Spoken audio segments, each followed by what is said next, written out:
Hello Team FD and welcome back to the World Cup review, and of course I'm joined by Patrick Van Straten, and of course our first winners are England! QVT of me jumping on Emil Heskey. Gosh, I have just massive! But anyway, back into it, Patter. You're kicking us off because I'm far too excited. Buzzing. Buzz. Yeah, England are through to the quarterfinals after beating Colombia on penalties following a 1-1 draw. Pretty amazing stuff given that there's been a 28-year run of England losing on penalties at the World Cup. Before last night, they'd lost 3 shootouts out of 3. In fact, across the World Cup and the Euros, they'd lost 6 out of 7 shootouts they'd been involved in overall. Jordan Pickford became the first England keeper to save a penalty in a shootout since David Seaman in 1998. Pretty incredible stuff. What a hero he was, the thickest boy on the team, saving the day once again, kind of like Football Daily. Anyway, after the game, Gareth Southgate said the side will not be bowed by the pressure of the past, and he would know about the pressure of the past, famously missing a penalty in that 1998 World Cup, I believe that was. What an idiot. Anyway, the game itself, I thought England dominated it. I thought they were clearly the better side, but it wasn't terribly watchable. It was pretty much Colombia attempting counterattacks through Cuadrado.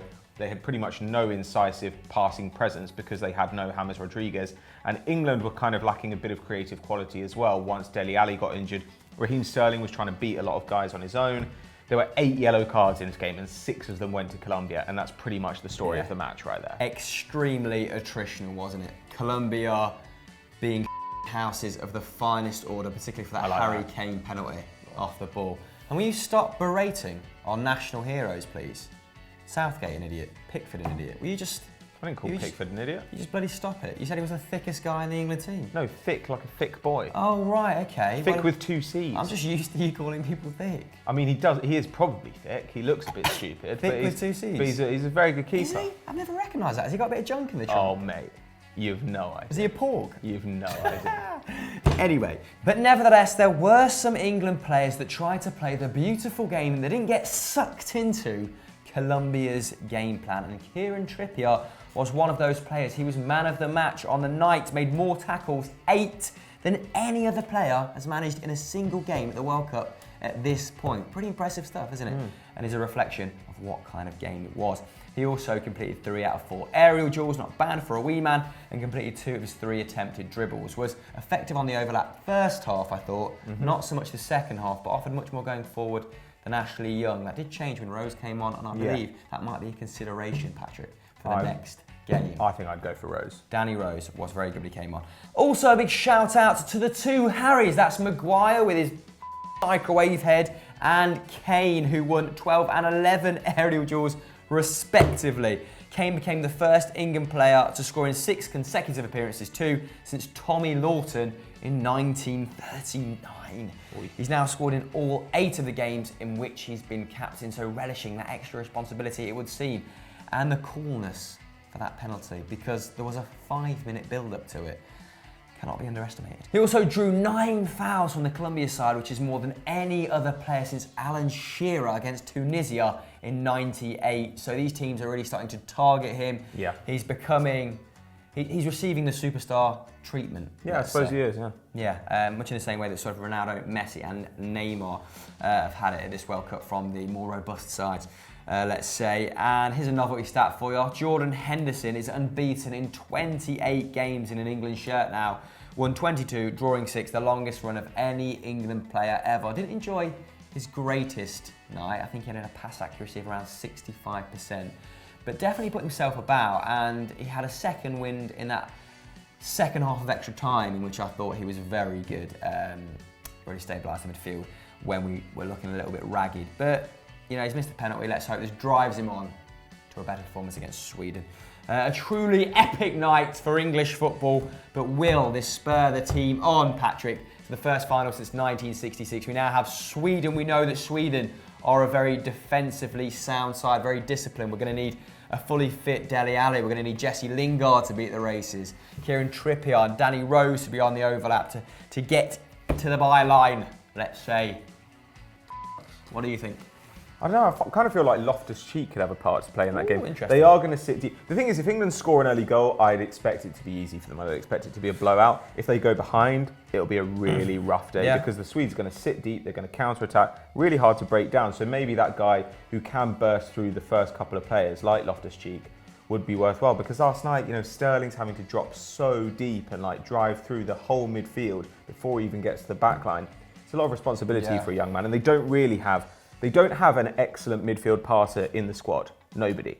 So I think that you're going to have to beat people with the ball at your feet. That's how you're going to have to do it. Yeah, it's a good point. Ruben Loftus-Cheek, a much more decisive passer than Jordan Henderson. Jordan Henderson probably prefers distributing it from distance, but there was a disconnect between the attack and midfield last night, wasn't there? Harry Kane was dropping an awful lot. Yeah. I think the Jamie Vardy substitution was quite positive. It meant they had to they were on top of us at that point. It stretched them a little bit, made them sit a little bit deeper, but like you say, we could definitely use someone to kind of break the lines, as someone who can pick a pass in the box. But they do have Forsberg, they do have Marcus Berg, so on the counter, always a threat. It's going to be an interesting game. What do you guys think? Get your predictions in the comments below. Let's move on to our first loser. Our first losers are Japan. For a moment, it looked like they were going to make it through to a quarter-final, but it all went pear-shaped at the end. Nakamura's boys. I was devastated to see them crash out, actually, because I really like the way they approach the game. They're sort of highly technical, highly adventurous, aren't they? And it always makes for really good viewing. So fair play for the approach. But yes, Japan were eventually unpicked thanks to 3 second-half goals, losing 3-2 to Belgium to miss out on a first World Cup quarter-final against Brazil on Friday. Goals from Haraguchi, Inui and Vertonghen's banging 20-yard header. Did he mean it or not? No. He kind of looks at the goal straight away though, doesn't he? I think he's putting it at the back post, vicinity. and if it goes in, if somebody nods it in, he doesn't really mind. He's not even looking at the back post, he's looking at the back of the net, Van Stralen. I'd like to give it to him, but yeah, probably didn't mean it, did he? With further goals from Fellaini and Chadley completing the comeback. Chadley, really effective when he came on, much more so than Carrasco in the previous 65 minutes, who I think has been relatively poor at left wing back and surprisingly now plying his trade in China. 30-year-old Batiste forward. Inui though, again, very positive impact for Japan. Only joined Batiste on the 1st of June. They look like they've nabbed themselves a bargain. He has 2 goals and 1 assist in this World Cup, who became only the 3rd player in 6 tournaments for Japan to score multiple World Cup goals. And a couple of Japan's gambles pre-World Cup and during this World Cup have really paid off, haven't they? Coach Vahid Halilhodzic, butchered that name, was replaced just 2 months before the World Cup kicked off with Akira Nishino, but he looks like an inspired decision at this point. And that 1-0 loss to Poland when they chose to sit back and defend the lead based on goal difference. Even though a goal elsewhere would have knocked them out, of course, they only won 1 of their 4 games, but their 6 goals at the World Cup is their highest ever tally, so it's definitely a step forward for the Japanese, who plan to win it by 2092. Love that long-term vision. They have a 100-year plan. Do you know about that, Master? No. Well, you do now. And the win, ultimately, I think was a fair result, despite the pluckiness of the Japanese, despite me wanting them to go through. Belgium had almost 60% possession, 24 shots to 11, and had 8 shots on target to 4. Romelu Lukaku's movement as well in the build-up to that goal. Oh, it's so good. And the dummy as well is amazing. Definitely well worth a second look if you missed that. But yeah, the Red Devils came back, Patrick.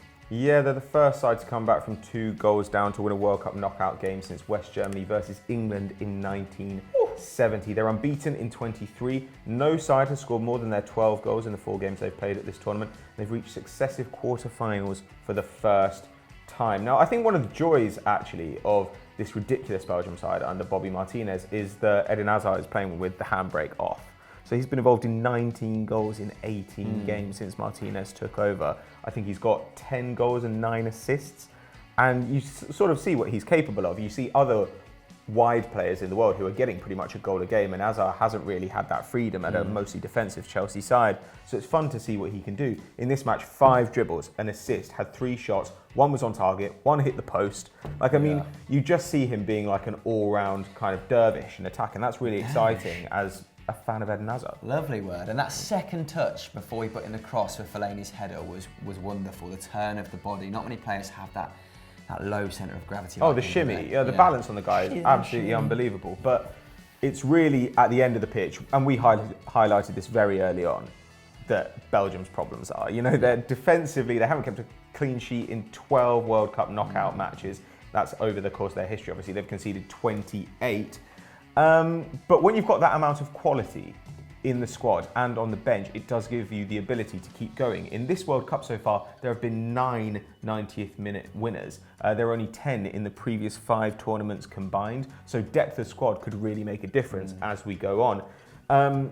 Chadli, I want to be positive about him, but to be honest, I think nobody predicted that he would get the goal in this game. Yeah. He scored 16 in his last 81 games for club and country, hasn't scored before this in 11 matches for Belgium. Last was against Estonia, and of course, barely started. Did he even start a game for West Brom since October? I think he started 2 after December. He couldn't play for a team that got relegated from the Premier League. Now he's put his country into the quarterfinals of the World Cup. That's what the World Cup's all about. I actually dropped it into the WhatsApp group for sake. Chadley's coming on for Carrasco. Belgium are a mess down that left-hand side, and then he bossed You're not wrong for the though. subsequent. You're not wrong though. Like he is. Let's not let one goal take away from the fact that like this is a weirdly constructed squad. So weird. I think Mooney is fine at right wing back. I like Mooney. Yeah, and he's got a great engine. I actually think they missed Dedrick Boyata in this game because his athleticism makes up for those shortcomings on the left-hand side, and he actually likes coming across. Sometimes that leaves the centre a little bit more open, so you're kind of a little bit more vulnerable to attacks down the middle, but he's really good at covering his fullback, and he's very pacey, and Vincent Kompany was struggling on occasion, but that might just be a little observation to keep note of. Will Dedrick Boyata come back into the side? Now they've conceded 2 goals against the Japanese because Brazil, I think, are in the ascendancy. I think they could tank Belgium if they're on having a good day, let's say. Nobody's got through that defence so far against Brazil. I mean, Mexico were really bad against them, but partially that's because they've got a midfield that makes you look bad. Yeah. If any team can get through them, you've got to think that it's going to be this Belgian attack. Go on then, let's have some early predictions for no apparent reason and just put ourselves on the spot. Okay, so Brazil, Belgium.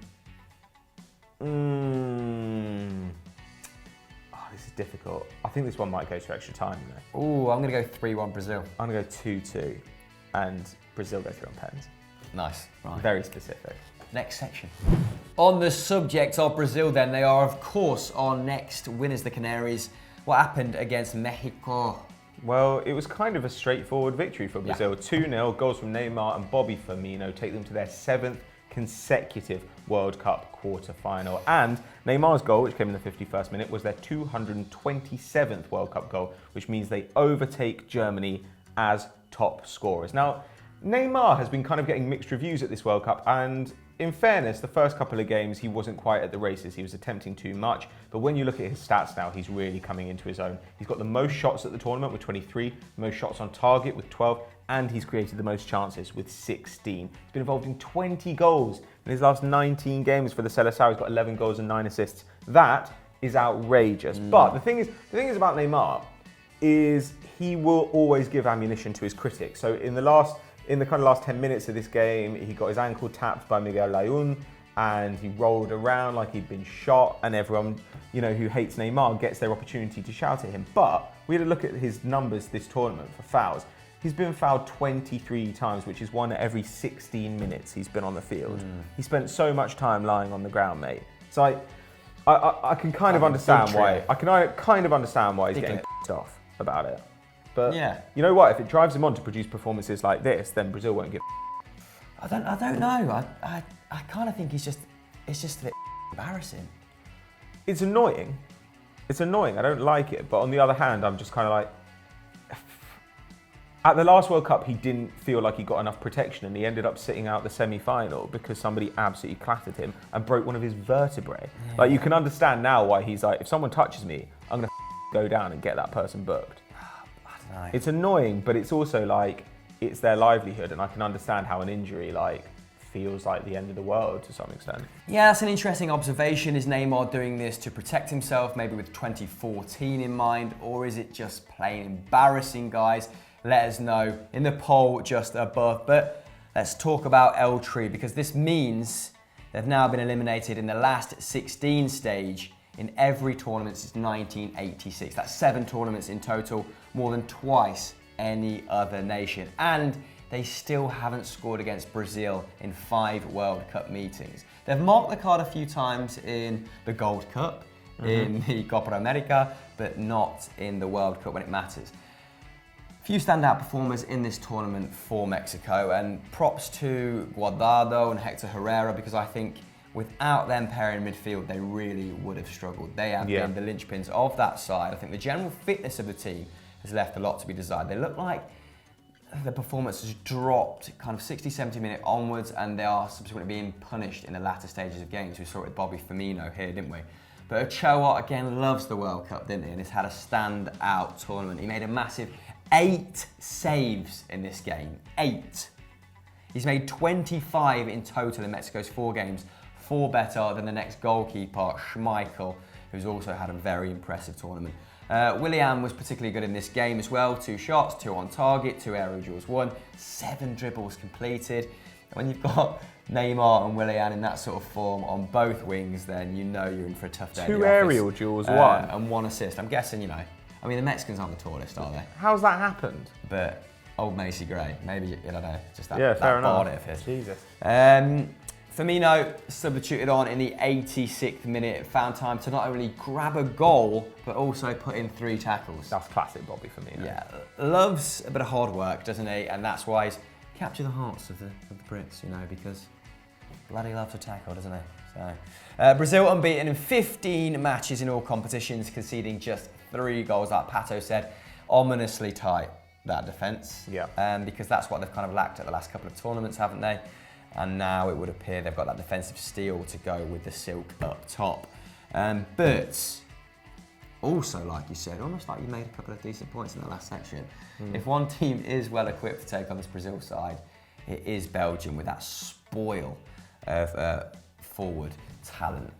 But I think, man, I just think Belgium have glaring, weak chinks in their armour. And Brazil are they've been following the game plan to a T. They've been so disciplined. They've been so watertight. I mean, maybe not in that second half against Switzerland, wherein the performance dropped off. But like I said, they're in the ascendancy, and I think we will now see the best of Tite's men. Even without Casemiro, he's suspended for the Belgium game. And when you look at Brazil's success in recent history, it's been built on a really solid defensive midfielder, right? It was Gilberto Silva in 2002, and it was Dunga in 1994. Like with Casemiro, as much as we criticise him, because he is quite a limited player, he is an amazing destroyer in the centre of the park. Do you think that Fernandinho, Paulinho, Fred, there's somebody else I'm missing? Augusto. Yeah, do you think all those guys can carry the can without him?